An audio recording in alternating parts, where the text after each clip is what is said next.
এসছে নামানোর আগে একটু কাঁচা তেল আর ধনেপাতা দিতে কিন্তু ভুলো না। কেমন আছো সবাই? আজকে আমি তোমাদের একটা নতুন রেসিপি দেখাবো। সেটা হচ্ছে আর মাছ ভাপা। তোমরা তো শুনেই হয়তো নাক সিট করছো যে আর মাছ আবার এত একটা গন্ধ হয় মাছটার, তার আবার ভাপা হয় নাকি? কিন্তু হয়।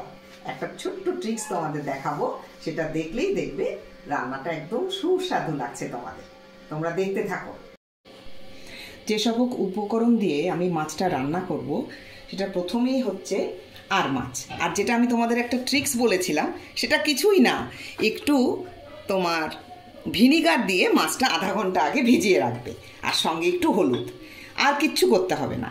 সঙ্গে লাগছে হচ্ছে তোমার পেঁয়াজ বাটা। অবশ্যই পেঁয়াজ বাটা দিয়ে রান্না করো, এটাতে পেঁয়াজ কুচিতে ভালো লাগে না। সঙ্গে আদা রসুনের পেস্ট, গোটা গরম মশলা, ধনেপাতা, গোটা জিরে, হলুদ, কাশ্মীরি লঙ্কা, আর তোমার লাগছে জিরে, গরম মশলার গুঁড়ো আর টমেটো। ব্যাস এই দিয়েই রান্নাটা হবে। গরম হয়ে গেছে, এবার এর মধ্যে আমি কাঁচা লঙ্কা, গোটা গরম মশলা আর গোটা জিরে সোমবারা দিয়েছি। সবসময় মনে রাখবে এই রান্না করতে কিন্তু তেলটা একটু বেশি লাগে। সোমবারা থেকে সুন্দর গন্ধ বেরোলে এর মধ্যে আমি একটু পেঁয়াজ বাটা দিয়ে দিলাম। পেঁয়াজ বাটাটা দিয়ে খুব ভালো করে লাল লাল করে ভাজতে হবে। তাড়াতাড়ি সেদ্ধ হওয়ার জন্য বা লাল হয়ে যাওয়ার জন্য তোমরা এর মধ্যে একটুখানি নুন দিয়ে দেবে, তাহলে খুব তাড়াতাড়ি ভাজা হয়ে যায়। পেঁয়াজটা আমার মোটামুটি ভাজা হয়ে গেছে, একেবারে লাল লাল করে ভেজো না। একটু ভাজা হলেই এর মধ্যে আদা রসুনের পেস্টটা দিয়ে দিলাম। এটা ভাজা হয়ে গেছে, এবার এর মধ্যে আমি একটা টমেটো কেটে দিয়ে দিলাম।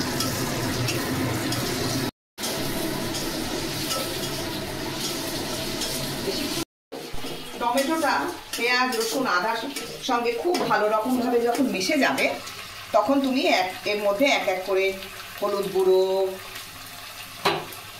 কাশ্মীরি লঙ্কার গুঁড়ো আর জিরের গুঁড়ো দিলাম। দিয়ে এটাকে খুব ভালো মতো কষাতে হবে। তেল ছেড়ে দিয়েছে, এইবারে কিন্তু আসল মজা, যেটা তোমাদের বলেছিলাম।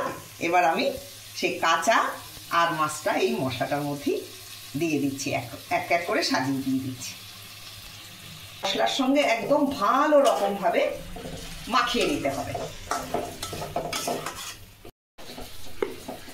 মাঝে মাঝে মাছগুলোকে মশলার মধ্যে উল্টে পাল্টে দিতে হবে, যাতে সব দিক দিয়ে মশলাটা ভালো মতো মাছের গায়ে লেগে যায়, এবং ঢাকা দিয়ে দিয়ে কিছুক্ষণ রান্না করতে হবে। মাছটার সঙ্গে মশলাটা যখন খুব ভালো রকমভাবে ভাজা হয়ে যাবে, এবার এর মধ্যে তোমরা একটুখানি গরম জল ঢেলে দেবে। অবশ্যই গরম জলটা ইউজ করো, তাহলে রান্নাটা ভালো হয়। খুব ভালো মতন মাছটাকে জলের মধ্যে মানে ঝোলের মধ্যে খুব ভালো করে এদিক ওদিক করে একটু গরম মশলা এখনই দিয়ে দেবে। তোমরা হয়তো ভাবছো পরে দিলে ভালো হয়, কিন্তু আমি সাধারণত এই সময় একটু গরম মশলা দিয়ে দিই। সঙ্গে 2-4টে কাঁচা লঙ্কা দিতে কিন্তু ভুলো না। এবার মাছটাকে কিছুক্ষণ ঢাকা দিয়ে ফুটতে দেব। আচ্ছা, তেল আর ধনেপাতা দিতে কিন্তু ভুলো না, এতে রান্নাটা স্বাদ আরও বেড়ে যাবে। আমার আর মাছ ভাপার রেসিপিটা তোমাদের কেমন লাগলো তোমরা অবশ্যই কমেন্ট সেকশনে জানিও। আর তোমরা কিন্তু বাড়িতে রান্না করে এটা খেও, আমার মনে হয় তোমাদের সবার এটা খেয়ে খুব ভালো লাগবে। সবাই ভালো থেকো।